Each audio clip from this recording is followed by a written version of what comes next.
Vaccine, vaccine, vaccine, vaccine. I'm begging of you people, take a stand.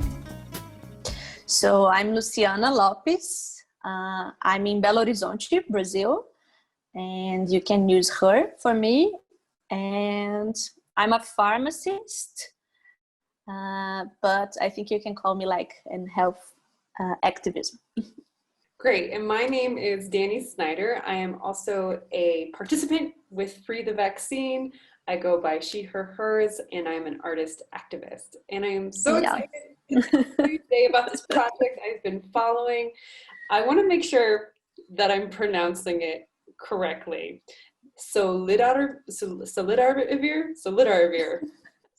Yeah, in Portuguese, we would call it Solidarivir. Solidarivir. Yes. Better, not quite. Because solidarity in Portuguese is solidariedade. So Solidarivir, because of solidarity. Oh, I totally forgot to say something that is quite important here, that I'm part of UAM. Oh, yeah, that's pretty important. And I'm currently the executive director for UAM in Latin America, so I forgot to say that.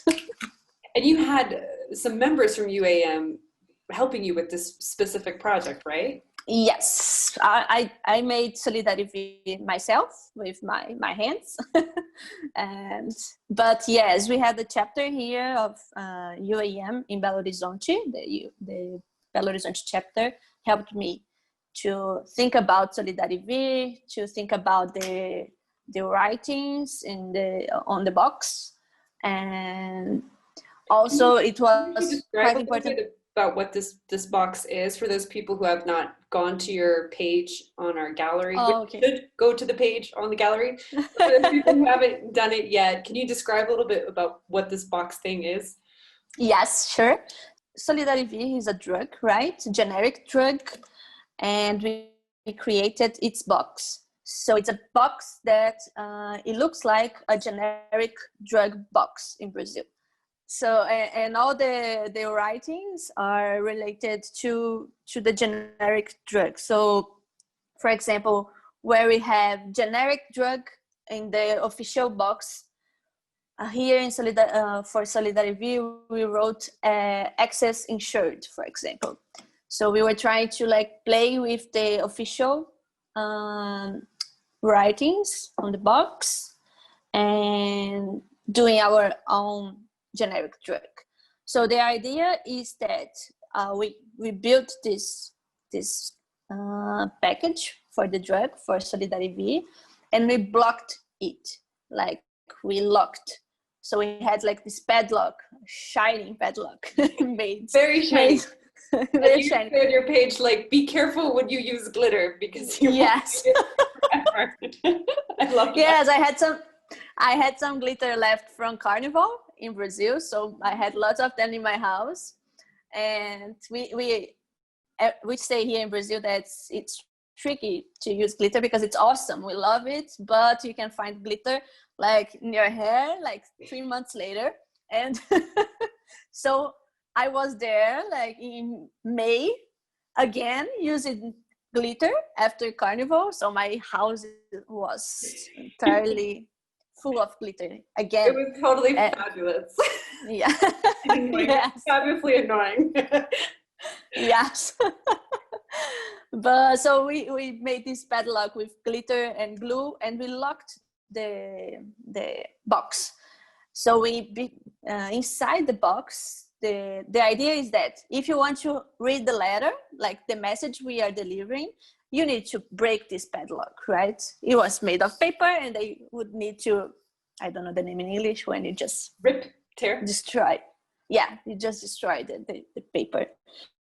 And inside Solidarivir, we had a letter that we wrote to our university, that is UFMG, the name of a university, Federal University of Minas Gerais, that is the state that I live in. And so we wrote a letter to the university, and we circulated this letter. So we asked students and professors and researchers to support our claim to UFMG to share its knowledge widely, like, and so we got 360 signatures, and so we inside the box we had like the letter and all the names, and we did like a drug with this paper. So it's like a capsule. Yeah. How can I say that? Yes. We went there we delivered the box, the locked box, and we also gave the university a key, a big key with all the signatures. So the idea is that we are offering you the key. These 350 people, they are offering you a key to unlock this essential medicine for COVID-19. Can you talk a little bit about how the process of getting those signatures from people? And actually, it was an online process because we created a Google form. So we had the letter there, and we say, if you want to support this letter, just fill out the form. Yeah. So it was really interesting because we got signatures from many different departments, like pharmacy, of course, and also music and, arts and like geography. It was super interesting. Were you surprised to get that many signatures, or was it like really hard for you to get people to respond? It was a little bit hard. We tried, we could publish a news in one of our main journals here in the state, saying that we had this action, and we thought that this could help us like get more signatures. But the problem is that they can't publish like the link for the form, so people don't have like access to the form. They just know that the action is happening, right? But it was interesting because yes, and we tried to circulate in our WhatsApp groups and also Facebook groups, and I think it was a great number of signatures, especially in the beginning of the pandemic here in Brazil. So people they were a little bit stressed and sad, and there were people they were not willing to get involved with many things because they were still trying to figure out how to live in the middle of all this mess, right? Yeah. I think it was a great number of people, and so we delivered the letter to UFMG, and we also, when we did it, we published another article saying we did it. But we knew that not everyone in the university would have access to to the box, because it was just one box, right? And we wanted to target like the TTO, the Technology Transfer Office, and also the DIM. Is that correct? Yeah. Yeah. And researchers. So it was just one box, and we created a video.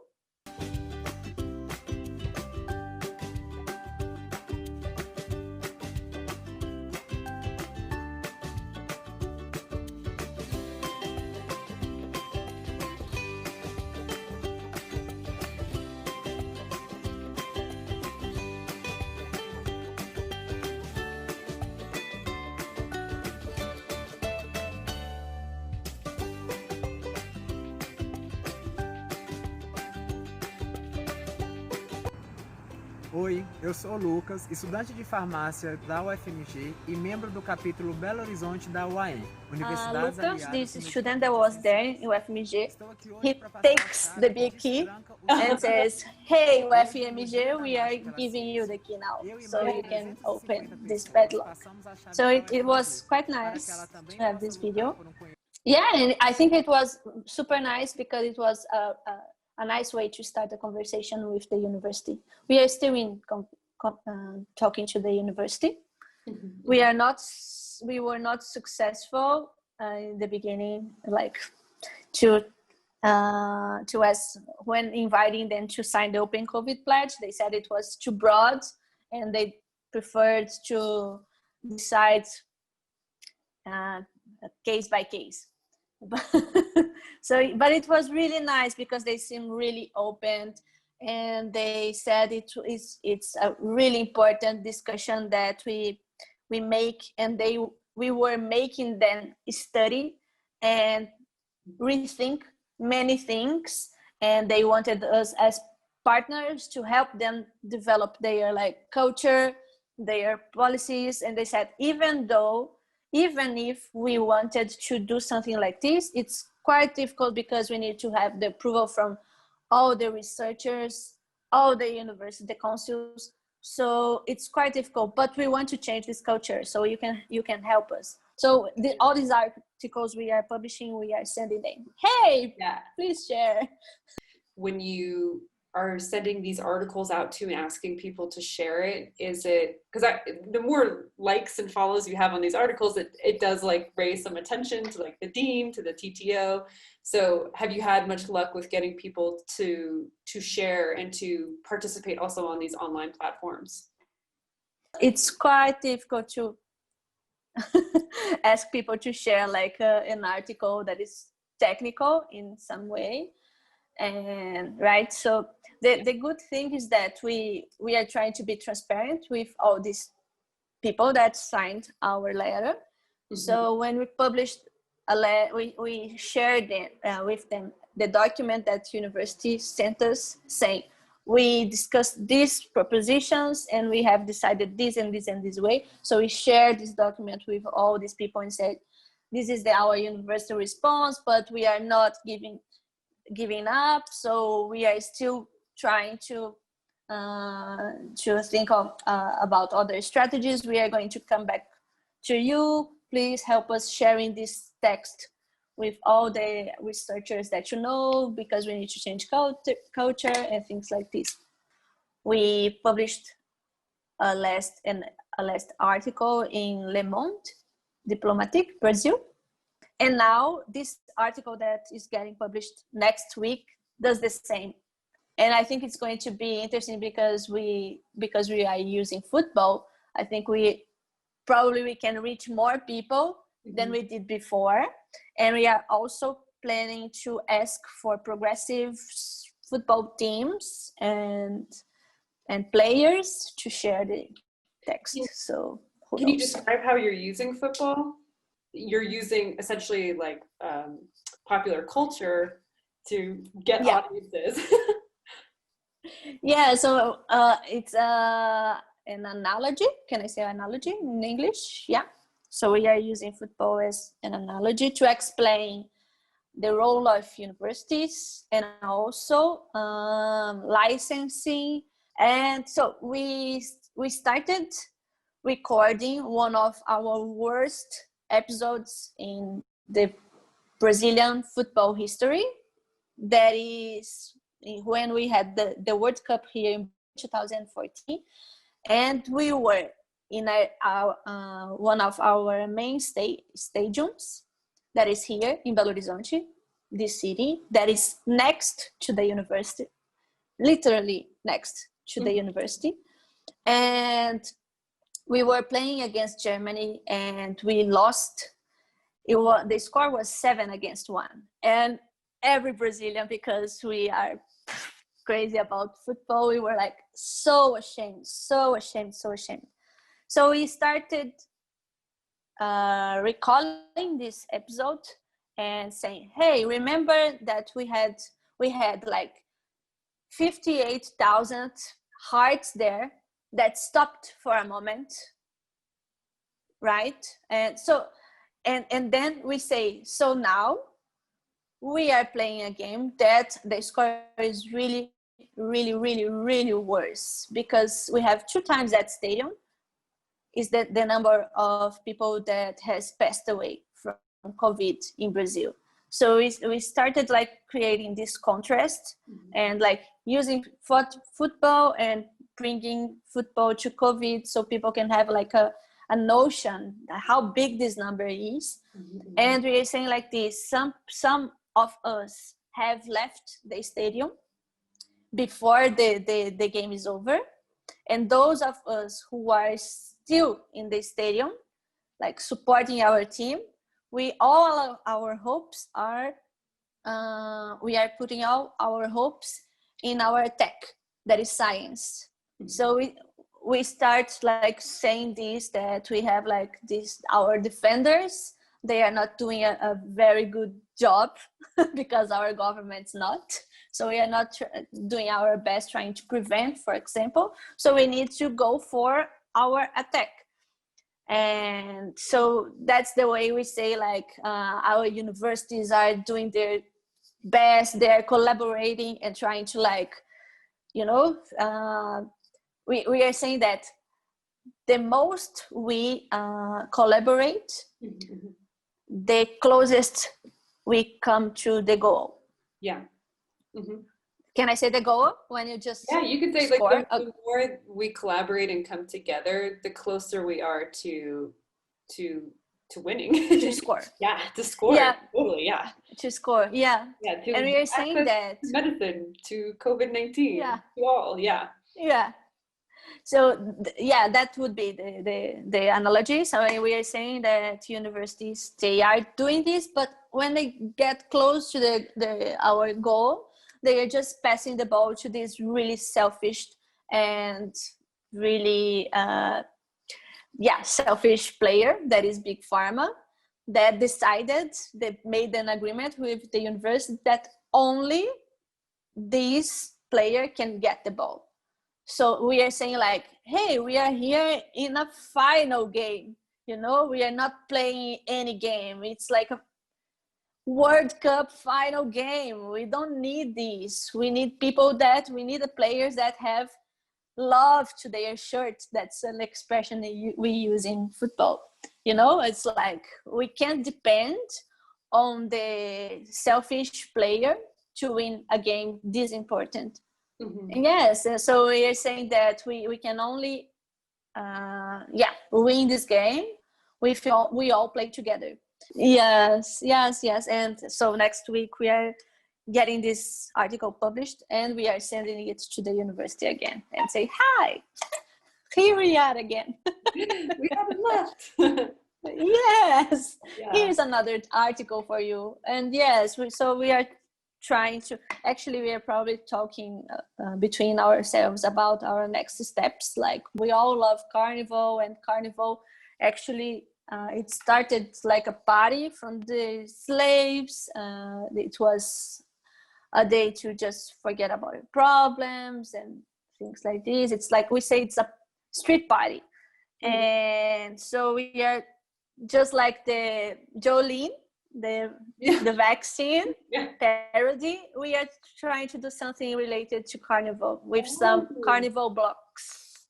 Yes. So yeah, we already invited 3 of them here in Belo Horizonte. One of them is actually it's not anymore just a Carnival block. I don't know if you understand if I say a block. It's just a group of people that the official group of people who plays, and these groups, they have already accepted our invitation, and we are trying to, we have the lyrics and we are trying to record the song. So, and then we are going to invite more people, more other organizations to create the video too.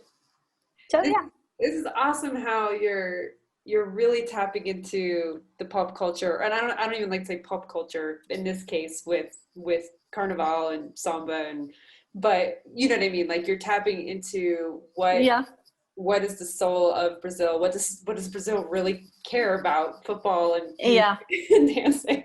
Right? And like you were saying to me before we even started the interview, of like, how do you make talking about patents fun? How do you do that? And I love that you're embracing this challenge, and like you said, that you're optimistic. Yes, I think that's important. If we don't do that, I think people, they will not get involved. So, right? So as you said, I think it's kind of our identity, right? So let's we are these people. We are together loving football. We are together loving carnival. We should be together freeing a vaccine. We That love would medicine. Yeah. Yes. Yeah. And thank you for the interview. Thank you for the interview. I really appreciate it. All right. Thank you, well, Danny. Thank you. Obrigada. And we will see each other on our Zooms.